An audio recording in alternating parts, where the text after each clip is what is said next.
teman-teman semuanya, pernah nggak sih kalian mendengar istilah etika? Banyak orang yang mengira etika itu sama aja dengan sopan santun. Misalnya, kalau kita bilang terima kasih atau kita bilang permisi, padahal sebenarnya etika tuh jauh lebih luas daripada itu.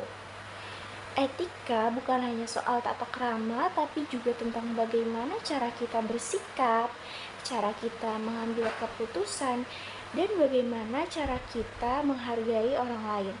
Nah, di video kali ini, saya, Debbie Riasti Arifin, akan membahas apa itu etika, kenapa penting dalam kehidupan kita, jenis-jenis etika, contoh penerapan sehari-hari, serta bagaimana sih cara kita melatih diri kita agar lebih beretika lagi.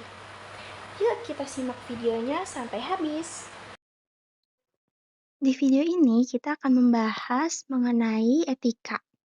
Pernah nggak sih kalian dengar istilah etika? Banyak banget orang yang mengira etika itu sama dengan sopan santun. Misalnya kalau kita bilang terima kasih atau permisi, padahal sebenarnya etika tuh jauh lebih luas loh. Etika bukan cuma soal tata krama, tapi juga tentang gimana kita bersikap, gimana kita mengambil keputusan, dan gimana juga kita menghargai orang lain.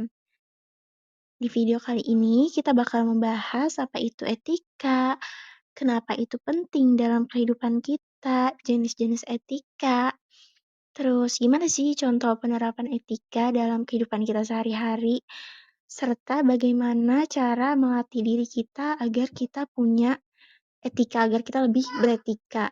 Jadi ayo kita simak sampai habis.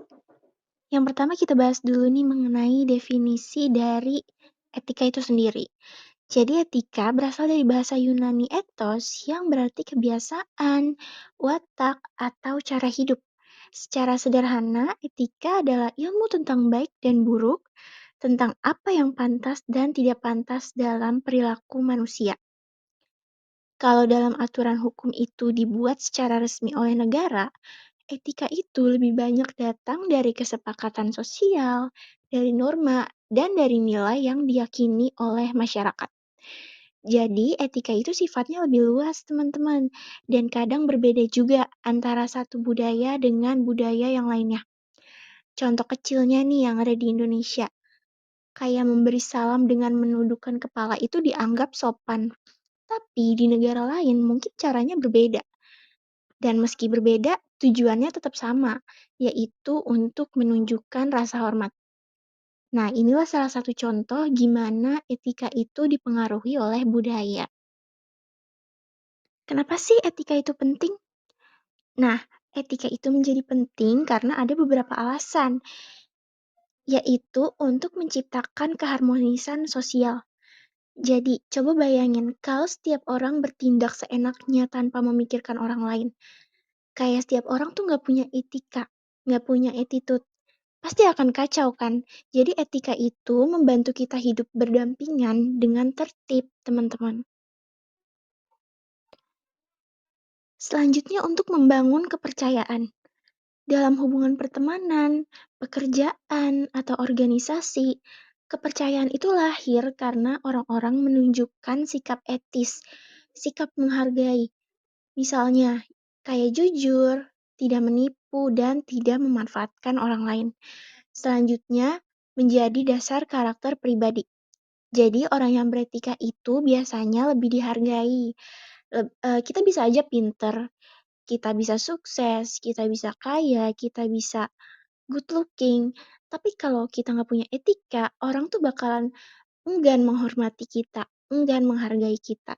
Pandangannya juga akan beda ke kita karena kita nggak punya attitude itu. Selanjutnya, etika itu bisa membantu mengambil keputusan yang benar. Etika sering jadi kompas moral ketika kita menghadapi pilihan sulit. Misalnya, kalau kita nemuin dompet jatuh, itu etika kita untuk mengembalikan dompet tersebut, bukan kita malah mengambilnya itu salah. Secara umum, ada 3 jenis etika yang sering dibahas. Yang pertama ada etika deskriptif. Ini mempelajari tentang bagaimana manusia bertindak dalam kehidupan nyata. Misalnya, kebiasaan suatu masyarakat dalam menghormati tamu atau cara berkomunikasi antar generasi. Etika deskriptif itu tidak menilai benar atau salah, tapi hanya menjelaskan. Yang kedua, ada etika normatif. Nah, kalau ini lebih menekankan pada apa yang seharusnya dilakukan. Jadi bukan sekedar orang-orang biasanya begini, tapi sebaiknya orang berbuat seperti ini. Contohnya, sebaiknya kita jujur, sebaiknya kita menghargai orang tua. Dan yang terakhir, ada etika terapan. Ini tuh adalah penerapan prinsip-prinsip etika dalam bidang tertentu. Misalnya, etika kedokteran. Itu dokter harus menjaga kerahasiaan pasien.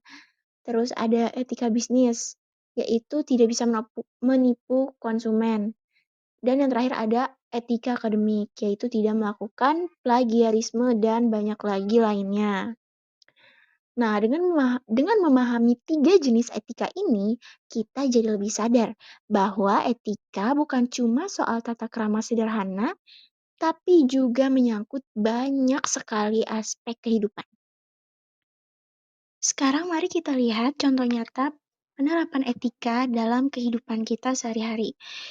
Yang pertama, kalau kita di rumah, kita bisa menghormati orang tua, membantu pekerjaan rumah, dan juga berbicara dengan sopan kepada anggota keluarga kita.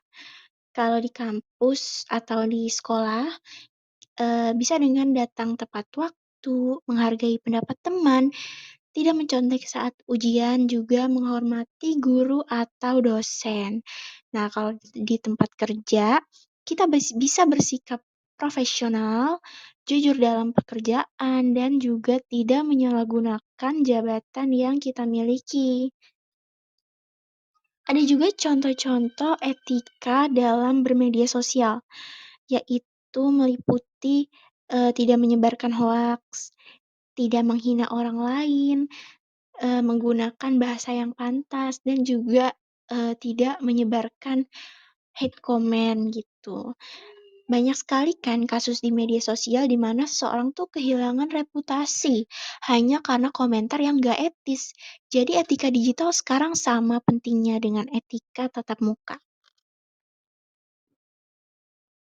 Etika itu tidak muncul tiba-tiba tapi bisa dilatih, teman-teman. Dan gimana sih caranya kita melatih hal tersebut?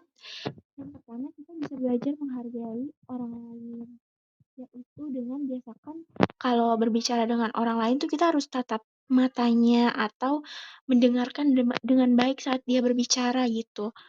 Nggak boleh yang kalau misalkan orang bicara tuh kita malah fokus ke hal lain, kayak orang lagi berbicara sama kita, tapi kita malah main handphone. Itu merupakan salah satu hal yang sebenarnya tidak sopan, kurang menghargai orang yang sedang berbicara gitu. Lalu bisa dengan melatih kejujuran. Jadi sekecil apapun itu, jujur itu sangat penting, teman-teman. Selanjutnya ada berpikir sebelum bertindak. Jadi kita harus tanyain nih pada diri kita sendiri, apakah tindakan yang kita lakukan merugikan orang lain atau enggak? Itu bisa menjadi cara melatihnya. Selanjutnya terbuka dengan kritik. Kadang tuh kita suka nggak sadar loh kalau kita berbuat hal yang tidak etis. Nah, dengan menerima masukan dari orang lain, kita tuh bisa memperbaiki diri, teman-teman. Jadi, kita harus menerima kritik-kritik dari orang lain, jangan anti kritik, gitu. Yang terakhir ada konsistensi. Jadi etika tuh baru bisa terlihat ketika kita konsisten melakukannya, bukan hanya sesekali. Betul, lagi-lagi konsistensi. Jadi, teman-teman, etika adalah pondasi karakter. Etika membuat kita bisa hidup damai, dipercaya orang lain, dan dihargai dimanapun kita berada. Kita mungkin tidak bisa menjadi orang yang sempurna, tapi kita bisa berusaha untuk selalu beretika.